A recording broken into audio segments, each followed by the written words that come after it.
Abençoados, eleitos e amados, toda sorte de bênçãos para vocês, meus amados irmãos. Sejam todos bem-vindos aí. Para quem não me conhece, eu sou o irmão André Palhares. Estou aqui para mais um vídeo, mais um conhecimento, mais um alimento espiritual aí, né? Agradeço a presença de todos vocês, que o tema é a queda de Jerusalém e a volta de Cristo, anos 70 DC. A queda de Jerusalém e a volta de Cristo, anos 70 DC. Que isso, meu irmão? Tudo se concretizou no ano 70 DC. É isso que eu vou mostrar para você aqui hoje. Então, segundo Tessalonicenses 2:1-3, Paulo diz assim: irmãos, quanto à vinda do nosso Senhor Jesus Cristo e a nosso reencontro com Ele, rogamos a vocês. Então, Paulo estava pregando uma coisa, segundo Tessalonicenses, entre anos 50, 60. Paulo está pregando aqui que uma coisa que iria acontecer no futuro próximo a ele, tanto que ele disse quanto ao nosso reencontro com ele. Então, ele tinha consciência que isso ia acontecer no tempo dele, porque senão ele não ia falar reencontro. Rogamos a vocês que não se deixem abalar, nem alarmar tão facilmente. Por que Paulo tinha consciência que isso ia acontecer nos dias dele? Porque a palavra aqui se trata de um suposto homem do pecado, filho da perdição. E vocês vão entender isso claramente. Rogamos a vocês que não se deixem abalar, nem alarmar tão facilmente, quer por profecias, quer por pessoas que chegam se intitulando profetas e diz que eis que o Senhor está dizendo. Fuja disso, é mentira. Amém? Quer por palavras, pessoas que ficam caçando palavras na Bíblia para poder refutar o entendimento. Refutava Paulo, gosto de refutar o irmão André, gosto de refutar os meus irmãos aí que pregam a graça, Carlos Antônio Gomes, Elcio de Jesus, né? Geraldo Moraes, Lucas Medeiros, né, o irmão Orlando, e vários irmãos que estão aí, né? O André Pimentel aí, meu xará aí. Tem pessoas que gostam de fermentar, não querem aprender a verdade, querem ficar caçando palavras para poder refutar a verdade, para que as pessoas não deem ouvido. Meus irmãos, se vocês não querem aprender, então não assista a gente. Simplesmente assim. Se querem aprender, está sendo bem-vindo. Eu sou um irmão fiel para você aí e um amigo. Amém? Então Paulo está falando aqui, não se deixe alarmar tão facilmente, quer por profecia, quer por palavras, quer por carta supostamente vindo de nós, como se o dia do Senhor já tivesse chegado. Pessoas estavam escrevendo cartas, pessoas que gostavam de fermentar, pessoas de má intenção, escrevendo carta dizendo: o dia do Senhor já veio. O dia de juízo já aconteceu, o dia do Senhor já veio. Porque essas pessoas já tinham perdido a fé. Porque já tinham passado 40 anos. Então eles falavam: passou tantos anos, isso não vai acontecer mais não, isso já aconteceu.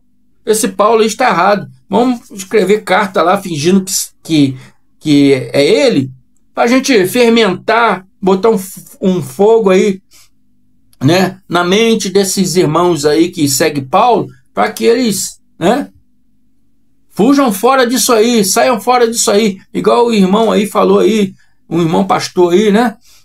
Sai fora desse irmão André aí. Isso é coisa do diabo. Irmão, se o diabo fala mentira, a Bíblia diz que ele fala mentira. Não é do meu lado que ele está não, tá?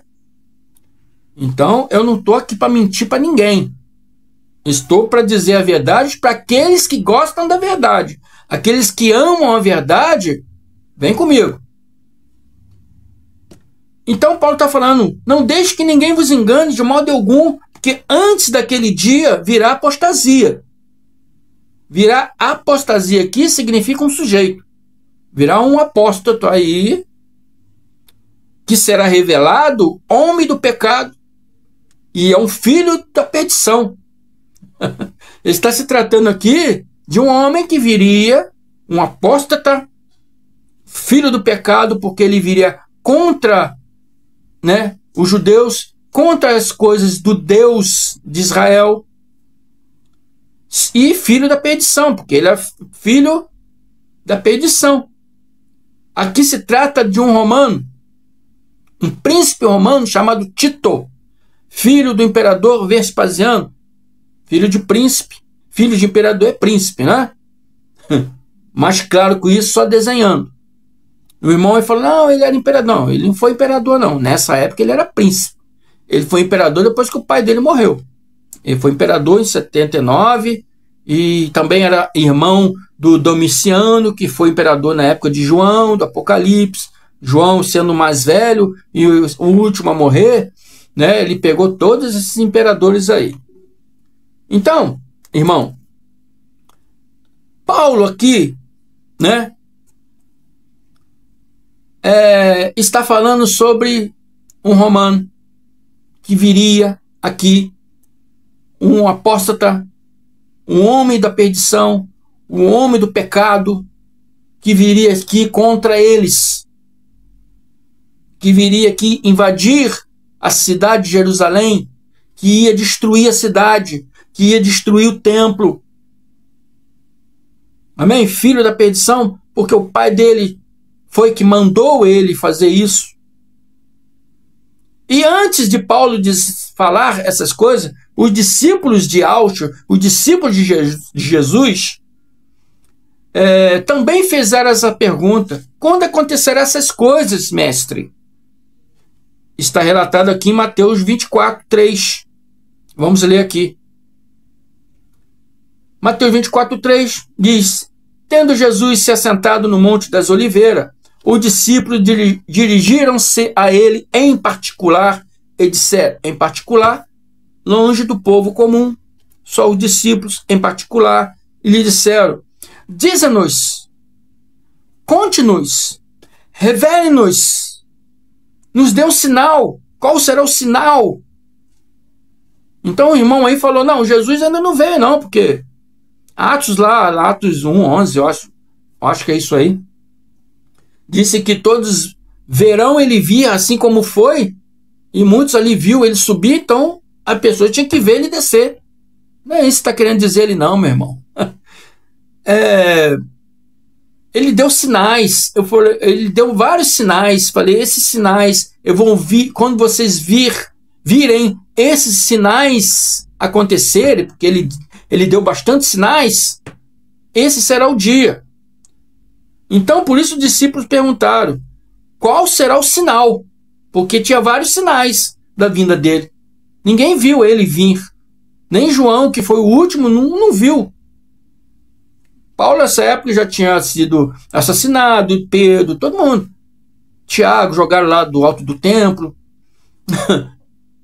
Mas João foi o último a morrer, e morreu por doenças próprias da velhice mesmo. Doenças comuns, né? Da velhice. Ele não viu também não. Porque ninguém viu com visível aparência. Viram através de sinais. Quando esses sinais estiverem acontecendo, saberão que esse é o dia da minha vinda, do juízo e da ressurreição dos mortos. Tanto que eles aqui pedem: qual será o sinal? Claríssimo. Qual será o sinal da tua vinda e do fim dos tempos? Escrito aqui, fim dos tempos, mas eles poderiam escrever, né? Fim daquele pacto. Porque fim dos tempos significa fim do pacto da lei para o pacto da graça, para o início do pacto da graça. Ah, mas Paulo já não pregava graça? Pregava a graça e a lei. Mas a plenitude da graça ainda não tinha acontecido. Porque a graça ser pregada na plenitude, não teria que ter outro pacto guerreando. Não poderia ter outro pacto guerreando. E isso aconteceu em 70. Então, verdadeiramente, a plenitude da graça começou em 70. E não terminou em 70, como muitos ensinam por aí. Tá? Começou em 70. Então, quando o templo caísse, eles tinham consciência, porque sem templo, sem lei, sem sacerdote, acabou-se a lei, revogou-se a lei. E Tiago, o próprio irmão de Jesus, disse que quem deixar de cumprir um só mandamento, anula-se todos. Amém? Porque muitos dos rituais, sacrifícios, só poderiam ser feitos dentro do templo. Sem templo, não poderia ser feito. E se você não pudesse fazer um sequer, não poderia fazer nenhum outro também. Está entendendo? Por isso que Tiago falou, se você deixar de fazer um, você está anulando tudo. Como não tinha templo mais para fazer, então revogou-se a lei fisicamente. Amém? E eles entendiam isso. Quando esse tempo cair, será o fim dos tempos. O fim daquela era. Para o início de uma nova era. Amém? E eles perguntaram, né? Qual será o sinal da sua vinda e do fim desse tempo, dessa era, desse pacto, né? Dessa era religiosa de Moisés, desse pacto. E Jesus responde em Mateus 24:15 e diz: eu quero fazer estudo pequeno, mas não tem como, meu irmão. Não tem como. Então Mateus 24:15 diz: assim, quando vocês virem o abominável da desolação, o abominável da desolação é um sujeito, é uma pessoa. Algumas traduções bíblicas, o sacrilégio terrível. Sacrilégio terrível também é uma pessoa, é um sujeito. Por que sacrilégio terrível? Porque ele era um gentil. E os gentios não poderiam entrar no templo. Os gentios era proibido entrar no templo. Gentios não poderiam se aproximar de Deus. Era só para os judeus. Hoje, nós estamos nos aproximamos de Deus, ou seja, Deus está dentro de cada um de nós, porque Yahushua, né, o Cristo glorificado, que servimos hoje, derrubou a parede de separação entre Deus e os homens. Hoje, para Deus, não existe mais nem judeus nem gentios. Quando a gente falamos somos gentios, geograficamente somos gentios. Geograficamente. Porque gentios significa estrangeiro, que vem de goi do hebraico. Se você for em Israel hoje, você será chamado de goi, será chamado de estrangeiro. Quem não é judeu é estrangeiro. Nós vivemos no Brasil. Se vier um americano, ele é o quê? É estrangeiro. Tá entendendo? Geograficamente, mas espiritualmente, Deus vê todos nós um só povo. A parede do tempo foi destruída. Hoje somos todos um só povo. Então eles perguntaram a Jesus: quando será isso? Nos dê um sinal. E Jesus responde: quando vocês virem esse homem abominável, né, a qual falou Daniel no lugar santo aqui se refere ao templo. Quando vocês virem esse homem no templo, esse é o dia da minha vinda. Esse é o dia do juízo. Esse é o dia da ressurreição dos mortos. Quando vocês virem esse homem no templo. Quando vocês virem esse sacrilégio terrível, esse pagão no templo. Quando vocês virem esse homem do pecado, o filho da perdição no templo, esse é o dia. Quer coisa mais clara que isso? E Yahushua aqui, Jesus, ainda cita Daniel. Quem ler Daniel, entenda. Se você for lá em Daniel, você vai entender de quem se trata, de quem a narrativa se trata. Então vamos, Daniel 9:26, começa assim: Depois de 62 semanas são anos proféticos. Não vou explicar muito sobre isso, porque eu vou ter que dar muita volta aqui. Significa que, desde quando o povo judeu saiu da Babilônia, até ser dado a ele a permissão de construir o segundo templo, amém? Desde essa época até a época em que Jesus viria, que Jesus nasceu e apareceu e começou a pregar, desde essa época, né? Jesus seria morto. Depois que passasse essa época, né, esses anos, viria um ungido, e esse ungido será morto. E já não haverá lugar para ele, já não haverá lugar na terra para ele, né? A cidade é lugar santo, a cidade de Jerusalém, lugar santo, templo, serão destruídos pelo príncipe de um povo que há de vir. A minha Bíblia está bem clara. Tem umas que não fala príncipe, mas a minha tradução aqui está bem clara. Príncipe de um povo que há de vir. Por que príncipe? Porque ele é filho do imperador. Filho de imperador é príncipe. É filho do imperador Vespasiano. Filho de imperador, príncipe. E esse príncipe, ele viria e destruir a cidade e destruiria o templo. O fim será como uma inundação, guerras continuarão até o fim e desolações serão decretadas, porque ele invadiu em 70 e, na verdade, essa guerra acabou em 73. Amém?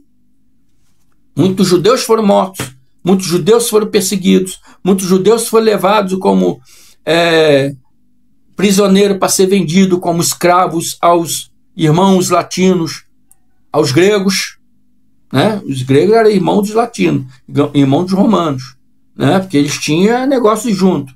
Então eles venderam muitos judeus para ser escravo deles, né? Então, por isso Alça, ele esclarece, ensinando eles, quando esse dia acontecer, quem estiver nas suas casas, fuja para o monte. Quem estiver no monte, não volte para a cidade. Quem esqueceu alguma roupa, alguma capa que ele diz, não volte para pegar, porque poderia ser pego, poderia ser morto, poderia ser pego como escravo. Amém? É isso que Yaush estava alertando ali. Da mulher grávida, porque dia de guerra, as mulheres grávidas, como é que faria? Ia ser dia que ia ter fome, ia ter doenças, porque ia ter vários, né, mortos ali, né? Tem coisas que eu não posso falar no YouTube aqui, mas vocês entendem. Ia ter moscas, ia ter vermes, ia ter doenças. É isso que é narrado aqui. Não é uma coisa que vai acontecer. Não é uma coisa que vai acontecer. Se bem, né, que esse vídeo aqui eu não coloquei para menor. Eu cortei menor de assistir, né? Tem restrições para menor. Porque tem coisas aqui que é da história que às vezes a gente fala e, sabe, é impossível deixar de falar, porque está escrito aqui, né? Mas é isso que estava para acontecer naqueles dias deles. Não vai acontecer nos nossos dias. Não virá para acontecer nos nossos dias, né? Então, aqui, quem é esse homem aqui que Daniel chama de príncipe de um povo? É Tito. Tito, um príncipe romano, filho do imperador romano Vespasiano, que invadiu Jerusalém em 70 DC, destruiu a cidade, destruiu o templo. Tanto que você for lá em Jerusalém hoje, não tem mais templo. A única parte que restou do templo foi o muro das lamentações, que eles ficam lá fazendo suas orações. O templo foi destruído em 70 DC. Você pode perguntar a um judeu, quando esse templo foi destruído, judeu? Ele vai te responder, em 70 DC, pelo exército romano. Lucas já fala aqui. Quando virem Jerusalém cercada de exércitos, Lucas está falando sobre quem? O exército romano. Cadê o templo? Existe templo hoje? Não existe mais o templo hoje. Então, para o Cristo vir, o que precisava? Precisava existir o templo. Precisava todos esses discípulos estar vivos. Porque ele disse que muitos que estavam ali não morreriam até que ele viesse. Cadê esses homens? Como disse meu irmão aqui, que João tem 2000 anos. Esses homens têm que estar vivos. Se Cristo não veio, pastor, esses homens têm que estar vivos. O templo tinha que estar erguido. Vamos fazer o terceiro templo? Não. Esse terceiro templo não faz parte da história. Se fizerem, é uma coisa difícil para fazer, porque não é só pegar e fazer. O próprio governo de Israel não quer esse templo. Quem quer esse templo é uma vontade de alguns religiosos lá, porque o próprio governo não quer isso, porque vai causar guerra, porque o domo da rocha é o local onde teria que ser o templo. E lá hoje tem uma mesquita, lá, muçulmana. Então iam arrumar uma guerra aí, né? Que o governo Netanyahu não quer essa guerra. Tá entendendo? Então, ele não quer guerra com os palestinos. A guerra deles hoje não é com o palestino, é com o grupo Hamas, né? Que é um sujeito que eu não posso falar também aqui, que teve outro vídeo lá que eu falei e eles cortaram a visualização do meu vídeo. Então não vou repetir mais, tá? Mas é isso aí, amado. Essa história aqui já aconteceu. E aqueles discípulos sabiam que isso ia acontecer no tempo deles.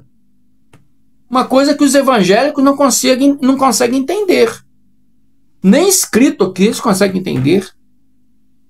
Mas eles entendiam que aquilo ia acontecer no tempo deles. Porque Yahshua, em Mateus 24, 36, 34, Yahshua falando, relatado por Mateus, ele diz: eu lhe asseguro que não passará esta geração até que todas essas coisas aconteçam. Esta geração não é a geração aqui do irmão André.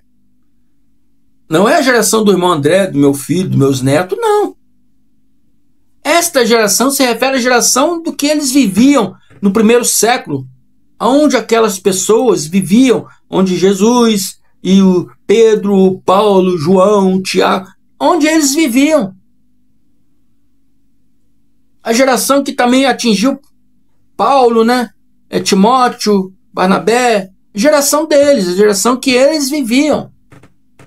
Não se refere à nossa geração hoje e nem à geração dos nossos filhos, nossos netos que virão. Não. Né? Não, meu amado.